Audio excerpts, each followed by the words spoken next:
Rising star of the Trump administration, and last week, senior policy advisor Stephen Miller took the podium at the White House press briefing room, where he aggressively defended the administration's immigration plan against Jim Acosta's effort to cite a 130-year-old poem as constitutional law. Are we just going to bring in people from Great Britain and Australia? Jim, actually, I have to honestly say, I am shocked at your statement that you think that only people from Great Britain and Australia would know English. It reveals your cosmopolitan bias to a shocking degree that in your mind, no, this is an amazing moment. This is an amazing moment. That you think only people from Great Britain or Australia would speak English is so insulting to millions of hardworking immigrants who do speak English from all over the world.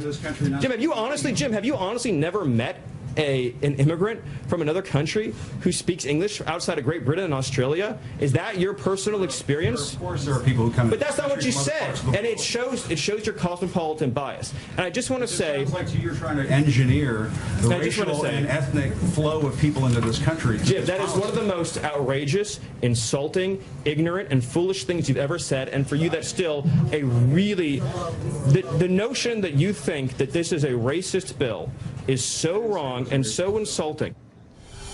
Stephen Miller joins us for his first post-Acosta takedown interview. How are you, Stephen? Good to see you. It's great to be here, I'm Laura. sorry, but we were in our radio studio howling watching this. All my producers and I. It was very funny. Have you heard from Acosta since that exchange? Any no, nothing. Texts or Instagram or anything? Nothing. I haven't heard anything. No. Are you going to be coming regularly into the briefing room? Can we look forward to that, because we enjoyed it?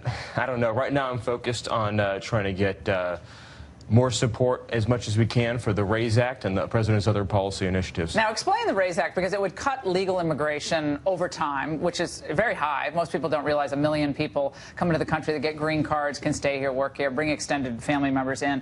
But even Republicans like Paul Ryan, I shouldn't say even Republicans, of course Republicans like Paul Ryan are against the RAISE Act. Marco Rubio today said that there's some merit in the RAISE Act, but it ain't going to pass the Senate. You have resistance in the Republican Party to the RAISE Act. How do you overcome it?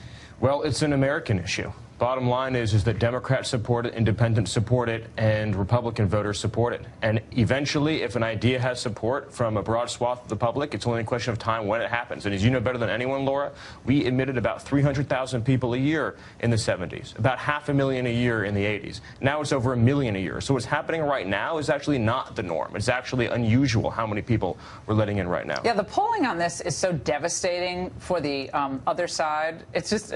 It's crazy. Like, I think it was a Gallup poll from a year or so ago, but it's almost like those numbers don't matter. It's always emotion, so it's citing the Statue of Liberty and so forth.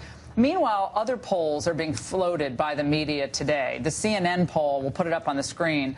Thinking about following characteristics and qualities, please say whether you think each one applies or doesn't apply to Donald Trump. Is honest and trustworthy? Does not apply. You see 60% does apply, 36% doesn't know where they live, 3%.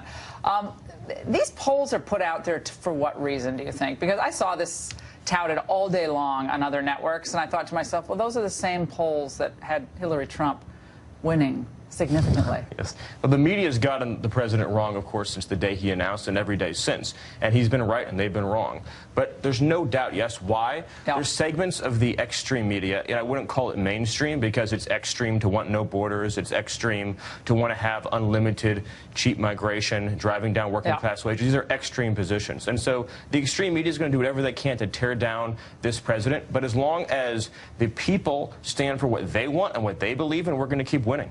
The populist movement, which, of course, Donald Trump is now really the leader of, is, I think, taking hold in communities across the country in different ways. So I don't think these polls necessarily reflect it.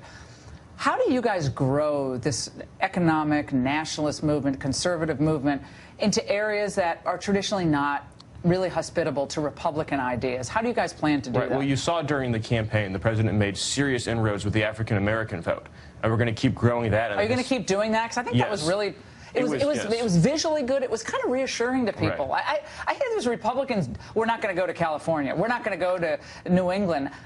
A lot of people call into my show and say, we want him to go everywhere. Yeah. Get him on the road. Is that going to happen? Yes. So, and I really want to emphasize that the president's agenda, and you're right, he is the leader of the populist movement that's taken hold in this country and swept the entire world. And what is that about? It's about a trade policy that creates more manufacturing jobs for our workers in Detroit and in Baltimore and all over the country, about an immigration policy that uplifts Hispanic workers and African-American workers into the middle class. It's about public safety, criminal enforcement, getting rid of gangs and cartels and drug dealers. These are policies that are going to help minority workers and traditional Democratic constituencies, and we're going to keep making inroads. So will he take that message, which I think the way you just laid it out is really powerful. It doesn't matter about party lines. It's a powerful message for advancement, economic renewal, and frankly hope, because I get the sense that people just want to have the happy warrior Donald Trump. I know we have the serious situation, obviously, with North Korea, but they know the tough Donald Trump. But the happy warrior, a little twinkle in his eye, turn on the charm a little bit, he can do that. And are we going to see him in those different situations? Look, President Trump's the most gifted politician of our time, and he's the best orator to hold that office in generations. And so we're going to take the message out to the people. Because you said he is the leader of this nationwide and worldwide populist movement, and it's about uplifting working class people, black, Hispanic, white, but they don't all want to hear backgrounds. There are certain Republicans who don't want that message to resonate, and a lot of Democrats We're going to stand with the working class, not the investor class. All right, it's great to see you, Stephen. Hey, and great to see you. Congrats on that. Very interesting and fun first appearance in the briefing room.